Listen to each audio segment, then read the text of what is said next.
imani yao iko nyuma zaidi.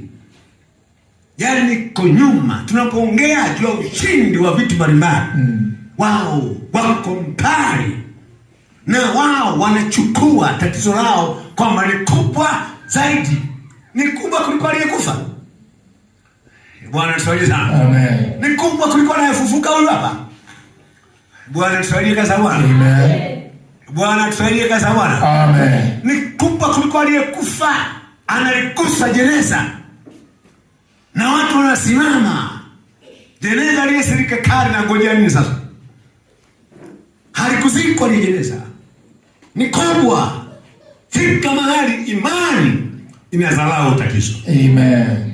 Inasema hili mbele za Mungu ni kitu kidogo. Yes. Ndio imani. Imani mbele za Mungu inauona ukuu wa Mungu kuliko tatizo. Amen. Sawa kanisa Bwana? Amen. Imani yako ione ushindi, ione uwezo wa Mungu kuliko unayoyapitia. Amen. Unaponiona hivi, usifikiri sipitii, napitia mengi. Amen. Lakini hata kusimama hapa ni kwa neema ya Mungu. Amen. Ninaamini hivyo hivyo. Haleluya, haleluya. Amen. Haleluya, haleluya. Amen. Bwana Yesu asifiwe sana. Amen. Bwana Yesu asifiwe sana. Amen. Je, unamgusa Yesu kwa lipi?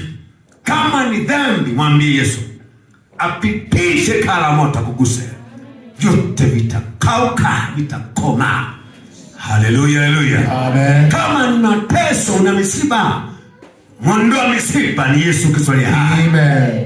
Sema amina. Amen. Sema amina. Amen. Imekushinda nini? Yeye kwake mambo yote yanawezekana. Kama yote yanawezekana, mwambie Yesu anayeweza yote akutendee muujiza. Amen. Tuko wote? Amen. Tuko wote? Amen. Tuko wote? Amen. Funga mkono kama tuko wote.